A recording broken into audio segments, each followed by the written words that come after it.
both my sisters used to say to me as a kid, you could tell I'd got an entrepreneur flair.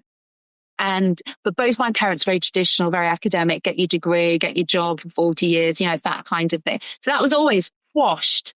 So it felt like I'd got this one-to-one business and everything else now. And I thought, and it felt like I could tap in a bit to my entrepreneurship then. So I started to do group programs and online stuff as well. And I remember I did my very first launch and I earned £58,000. And I remember thinking, wow. That's a lot of money. Wow, I know. But I'd got a big audience by that time as well. I've kind of done a £10 a month membership and I've done my one-to-ones. And then I kind of built this launch and I earned £58,000. And I was like, wow. You're going to pay off the mortgage? I know. Literally, it was such a huge amount of money for me. And it gave me a sense of what's possible. And there was two things in that moment. It was what's possible financially, and what's possible reaching people as well and using social media. Because when I first started using social media, I was still very much feeling anxious a lot of the time. If I didn't have kids, I could have quite happily become agoraphobic as well.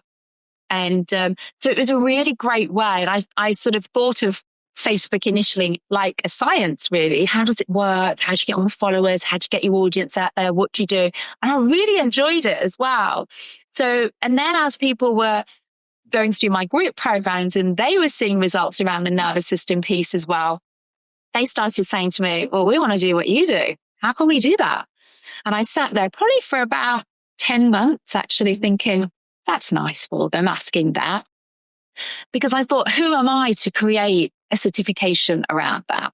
Even though I'd invested and I'd got lots of trainings now under my belt, I've got a postgrad in positive psychology, I'd done a load of other somatic modalities. So in the end, I wrote a coaching certification because I thought I can't do therapy and teach that as such. So I wrote a coaching certification that was ICF and CPD accredited. And I remember I did my first launch with that. And I think it was just over £600,000 for my first launch doing that. Wow. And again, I thought, wow. And it wasn't always about the money. It was about the ripple effect as well. So training people. And this was very much with a specialism in narcissism to start with. Then I got people saying to me, but I don't want to do narcissism.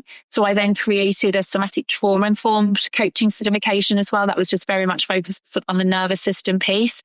And we had I think it was about a £280,000 launch we had then. And then what I found as I was doing more of the launches and, we were getting towards the £1 million with them was as people were doing that, then the difference we wanted to make, the people who were then really well trained, they didn't have the entrepreneurship skills to build a business. They wanted to build a business, but they didn't know how.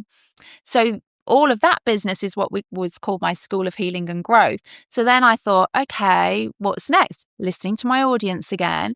So then I thought, okay, if I want to keep standards really high, I'm going to create a franchise and licensing business. And that's called the Mental Wellbeing Company.